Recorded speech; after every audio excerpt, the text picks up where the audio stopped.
Assalamualaikum warahmatullahi wabarakatuh. Kita masuk ke thoriqoh kedua, yaitu thoriqoh Hanafiyah. Thoriqoh Hanafiyah itu thoriqohnya murid-muridnya Imam Abu Hanifah. Jadi ada perbedaan antara Hanafi sama Hanafiyah. Kalau Hanafi itu adalah sahibul madhab, sementara kalau Hanafiyah itu adalah murid-muridnya atau pengikutnya Imam Abu Hanifah. Sama kayak Syafi'i dan Syafi'iyah.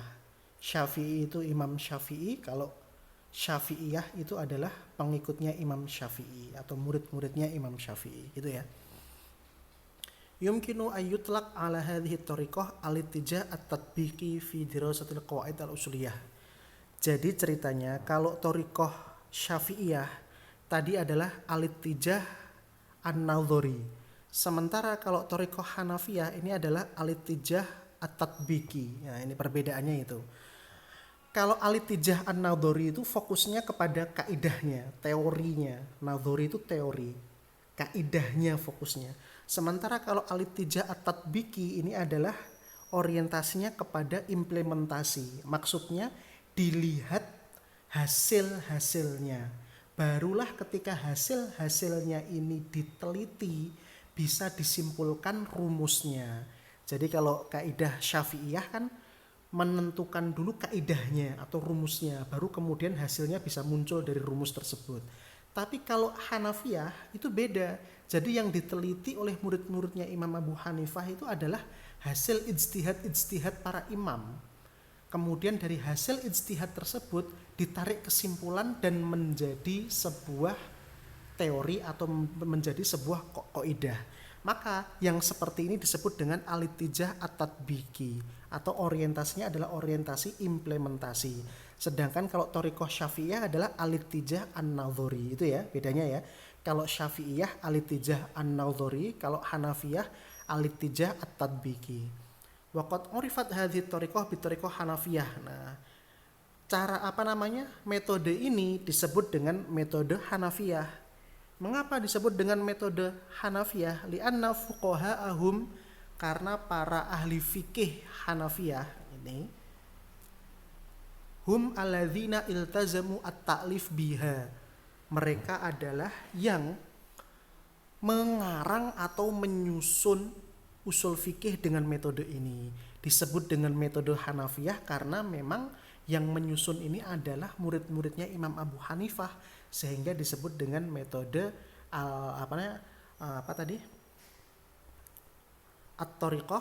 thariqah al-Hanafiyah itu ya. Tuh. Kemudian waqad salaka hula'i fi wad'ihim bil qawaid al-usuliyah mayati. Jadi bagaimana caranya muridnya Imam Abu Hanifah ini menyusun qawaid fiqhiyah dengan thariqah Hanafiyah? Begini caranya. Taqrirul qawaid al-usuliyah ala muqtadha ma nuqila alil a'immah min furu'il fiqhiyah. Jadi para ulama ini memperhatikan furu' fiqhiyah atau cabang-cabang fikihnya atau hasil-hasil ketetapan ulama-ulama Hanafiyah terkait dengan fikih ini diteliti semua. Hasil-hasilnya, fatwa-fatwanya, keputusan-keputusannya, hasil ijtihad-ijtihadnya ini diteliti dulu. Bima'na anna haula'il ulama wadu al-qawanin allati ra'au ana'ihum la hadzuha fi ijtihadihim. Kemudian dari hasil ijtihad para imam Hanafiyah tersebut itu ditarik kesimpulan menjadi sebuah rumus, menjadi sebuah kaidah. Jadi kalau thariqahnya Hanafiyah ini adalah dilihat dulu hasilnya baru kemudian menyimpulkan kaidahnya. Sementara kalau kaid Syafi'iyah menentukan dulu kaidahnya baru kemudian hasilnya bisa muncul kemudian. Begitu ya. Nah, itu. Mengapa kok para Hanafiyah waladzi da'a usulil Hanafiyah ila hadzal maslak? Mengapa kok para ulama Hanafiyah itu kok mengarang usul fikih dengan cara seperti ini gitu loh. Karena li'anna ulama'ahum, karena para ulama-ulama mereka wa a'immatuhum, dan para imam-imam mereka lam yatroku kutuban fi usul yarji'una ilaiha. Karena para ulama-ulama Hanafiyah yang pembesar-pembesarnya Hanafiyah ataupun Imam Abu Hanifah sendiri itu tidak pernah meninggalkan sebuah buku atau beragam banyak buku tentang usul fikih yang dimana para ulama ini bisa bisa menjadikan kitab usul fikih tersebut sebagai maroji, sehingga ulama Hanafiyah ini untuk menyusun usul fikih dengan cara mengamati hasil fatwa dan mengamati hasil ijtihad, baru kemudian dari hasil ijtihad tersebut ditarik kesimpulan kaidah fikih seperti itu ya. Wa inna ma wajadu furu'an fiqhiyan katsiratan wa masail mutanawwi'ah, intinya seperti itu sampai sampai bawah intinya seperti itu. Nah, ini sekarang adalah ba'dul kutub allati wudi'at ala tariqatil Hanafiyah. Beberapa kitab yang disusun menurut metode Hanafiyah. Yang pertama adalah Usulul Karohi yang ditulis oleh Imam Abul Hasan Abi Ubaidillah bin Husain Al-Karohi yang meninggal tahun 340 Hijriah. Kemudian ada kitab Usul Fikih yang ditulis oleh Imam Abu Bakar Ahmad bin Ali Jisos yang meninggal tahun 370 Hijriah. Kemudian kitab Taksisun Nadhr Imam Ubaidillah bin Amru bin Umar Ad-Dabusi meninggal tahun 430 Hijriah. Kitab Al-Usul yang ditulis oleh Imam Ali bin Muhammad Al-Bardawi yang meninggal tahun 482 Hijriah. Kemudian Usulul Sarkhosi Imam Abu Bakar Muhammad bin Ahmad As-Sarkhosi meninggal pada tahun 483 Hijriah. Kemudian kitab Al-Manar yang ditulis oleh Imam Abdullah bin Ahmad bin Mahmud yang meninggal pada tahun 710 Hijriah. Dan terdapat banyak beberapa syarah terhadap kitab-kitab tersebut. Nah, gitu ya. Nah, sekarang gini. Nadhra ila kulli minat tariqataini as-sabiqataini wa bayanul farqu bainahuma. Kita sekarang melihat dua thariqah di atas, yaitu thariqah Syafi'iyah sama thariqah Hanafiyah. Kalau thariqah Syafi'iyah metode dulu, baru dari metode melahirkan furu'. Kalau metode Hanafiyah meneliti furu'nya atau meneliti hasil ijtihadnya, baru kemudian dari hasil ijtihad ini disimpulkan kaidah seperti itu. Ini sekarang dilihat. Tattafiqu at-tariqatani as-sabiqatani ala ghayah wahidah wa takhtalifani fi umur. Jadi dua metode ini atau dua metode Syafi'iyah sama Hanafiyah itu memiliki satu tujuan yang sama dan memiliki beberapa perbedaan. Nah, jadi entah itu usul fikih Syafi'iyah atau usul fikih Hanafiyah itu memiliki beberapa metode, memiliki satu tujuan utama dan memiliki beberapa perbedaan. Ittifaquhum ala ghayah wahidah. Ini adalah kesepakatannya atau tujuannya. Jadi dua usul fikih ini, usul fikih Syafi'iyah sama usul fikih Hanafiyah ini memiliki satu tujuan yang sama. Tujuannya apa? An-natijah li tariqataini wahidah. Satu tujuan dari dua metode di atas. Tujuannya adalah al-husul ala hukmin syar'iyyin li kulli haditsatin jadidatin taqa'u bainan nas.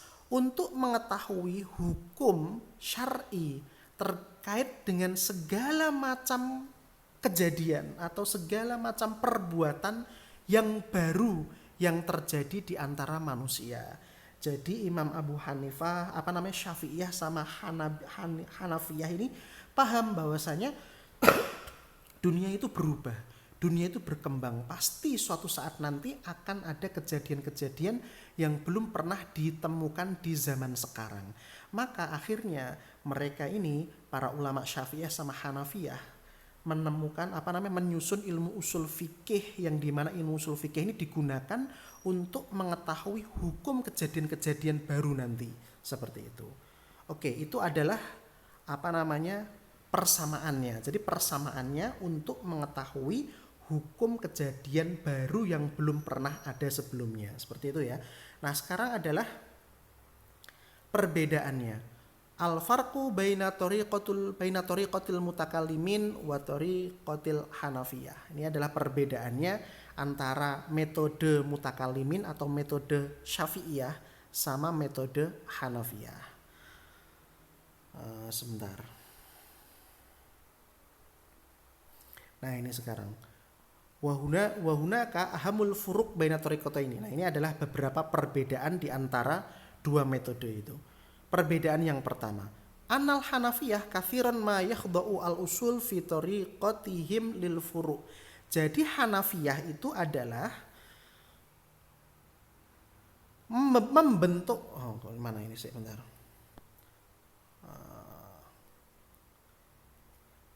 Jadi Hanafiyah ini merumuskan sebuah rumus atau aslun, merumuskan sebuah rumus atau kaidahnya itu dengan cara menyimpulkan dari furuknya. Tadi kan sudah saya jelaskan bahwasanya kalau Hanafiyah itu caranya adalah memperhatikan dulu hasil fatwa-fatwanya, baru kemudian hasil fatwa ini diteliti, ditarik sebuah kesimpulan menjadi rumus.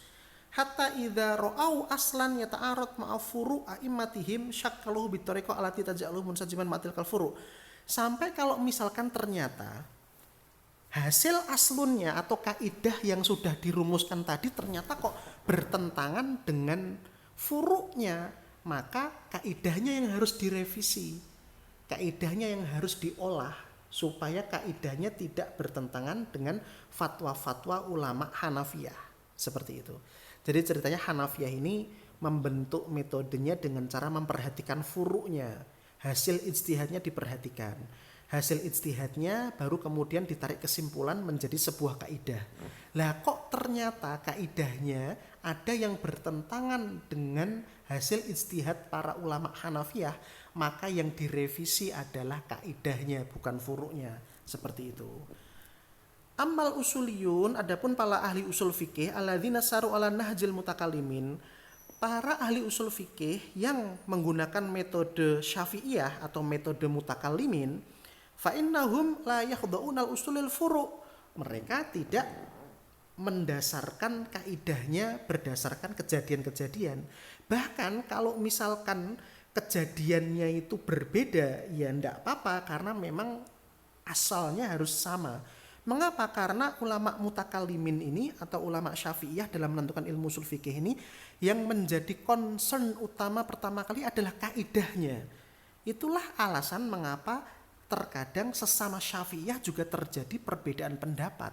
Karena memang kaidahnya yang paling utama, adapun furuk-furuknya itu urusan nanti, dan furuk harus ngikut kaidah, bukan kaidah ngikut furuk. Sementara kalau Hanafiyah kaidah yang harus mengikuti furu'.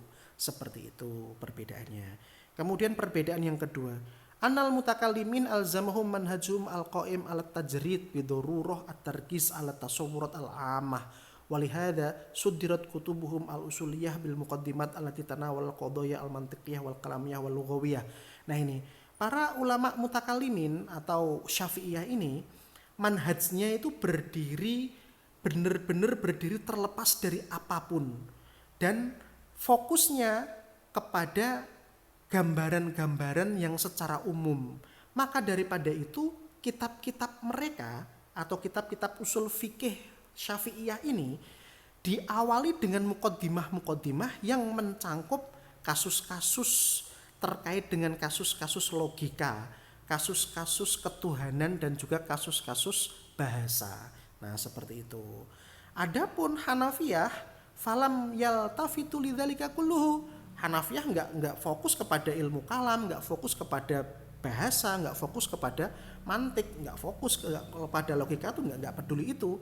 Kenapa? Walidzalika tarahum ba'da ta'rif ilmi usul fikih. Setelah mereka menjelaskan definisi ilmu usul fikih, mereka langsung beralih kepada mubasyaratan fil hadits anil adillah asyariyah, langsung beralih kepada pembahasan terkait dengan dalil-dalil syariat. Nah, seperti itu.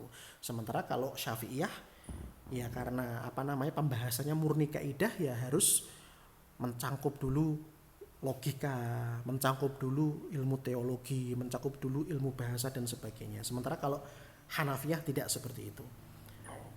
Kemudian habis itu yang nomor 3, anna manhaj likulli minha fi tartib mawdu'at ilmu usulil fiqh yakhtalifu anil akhar. Nah ini tema-temanya terkait dengan tema-tema usul fikih Syafi'iyah sama usul fikih Hanafiyah ini kadang-kadang itu berbeda satu sama lain. Tertib itu dalamnya urutan temanya itu berbeda, urutan temanya. Nah, urutan tema pembahasan di dalam kitab-kitab mereka berbeda. Yang nomor 4, hunaka ikhtilaf maudhu'iyah dhahirah baina thariqataini. Nah, ini. Jadi intinya ya hampir sama nomor 4 ini dengan nomor 3. Intinya untuk urutan tema itu berbeda antara usul fikih Hanafiyah dengan usul fikih Hanafiyah dengan usul fikih Syafi'iyah. Nah, itu. Famin dzalika at-taqsim at-tafsilil mawdu'at wa min amsalati dzalika taqsimul mutakallimin lid-dalalat ilal mantuq wal mafhum bainama yuqsimul Hanafiyah ila ibaratin nas. Nah, jelas kan? Kalau dari yang dari mutakalimin atau dari usul fikih Syafi'iyah itu membagi ke dalam mantuk sama mafhum. Sementara kalau Hanafiyah pembagiannya bukan mantuk mafhum tapi kepada ibaratun nas wa isyaratun nas wa iqtidaun nas. Nah, seperti itu. Oke, wa min dzalika al-ikhtilaf fi ta'rifat, terjadi juga perbedaan terkait dengan definisi. Contohnya adalah anadz-dzahir wan nas indal mutakallimin yakhtalifu ta'rifu anadz-dzahir wan nas indal Hanafiyah. Jadi menurut usul fikih Syafi'iyah antara dzahir dan juga nas itu definisinya berbeda dengan dzahir sama nas menurut usul fikihnya Hanafiyah. Begitu ya. Nah, berikutnya adalah ketiga adalah thariqatul mutaakhirin, akan kita bahas di pertemuan yang akan datang. Wassalamualaikum warahmatullahi wabarakatuh.